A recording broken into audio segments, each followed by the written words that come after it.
Le 14e jour du Ramadan, une odeur de musc embaume la maison.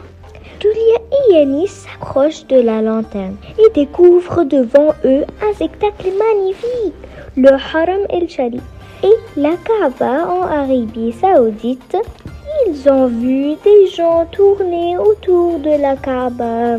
C'est ce qu'on appelle le tawaf. Et chacun a prié dans son cœur pour lui-même et pour les autres.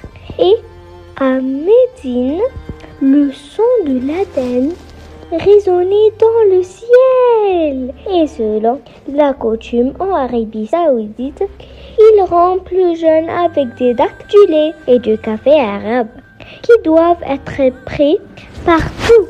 Ils ont appris que le jarish est le plat roi du Ramadan là-bas et qu'il doit servir à table accompagné de sambusa et de beaucoup de dattes.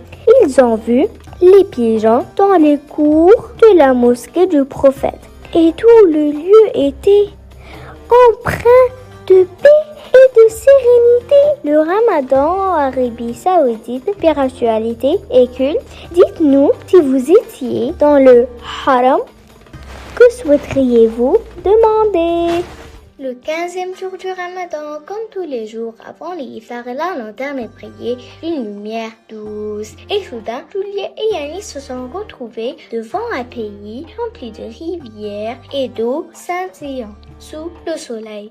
Ils ont découvert un endroit très spécial où de grands fleuves se rejoignent, le Nil blanc et le Nil bleu. C'est ici que le Nil commence son voyage. Ils ont compris qu'il était au Soudan et selon leur coutume, pendant le Ramadan, avant le coucher du soleil, les enfants aident leurs parents à préparer le petit déjeuner. Le foule, mesdames, de la bouillie, du pain frais et des dattes. Et le plus beau, c'est que les gens prennent leur petit déjeuner ensemble dans les places et sur les rives du fleuve, comme s'ils formaient une seule famille.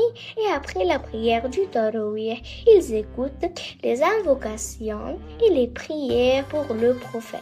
Et tous les cœurs sont remplis de paix et de joie. Julia et Yanis, ils ont bu un jus de couleur légèrement différent appelé abri. Il avait un goût très sucré et aussi un gâteau à la banane et au miel. Puis, dans un ancien four en agrippe, le Ramadan au Soudan, les cœurs se rencontrent.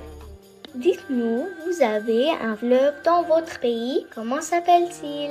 16e jour du Ramadan, Julia et Yanis ont senti une brise chaude sortir de la lanterne et jouer avec eux, et l'odeur de la terre humide de l'herbe verte. Ils ont trouvé la lanterne qui brillait d'une couleur orange chaude. Ils ont vu le fleuve Sénégal. Une des coutumes au Sénégal est de s'assurer que le Ramadan est bien arrivé. Les gens s'arrêtent pour se bénir mutuellement et se souhaiter le bien et le bonheur. Ils ont également appris que le repas du petit déjeuner s'appelle Naddougou et que le plat le plus populaire pendant le Ramadan est le riz, en particulier le riz au poisson appelé gibjan, accompagné de dattes et de lait de chèvre et du jus africain typique. Après la prière du Tarawih, les gens se rassemblent pour écouter des cours et des conférences sur le Ramadan dans le calme. La nuit est très calme, les rues sont presque désertes et tout le monde rentre tôt chez soi. Le nom particulier pour le repas du petit déjeuner dans votre pays, envoyez-le nous dans les commentaires.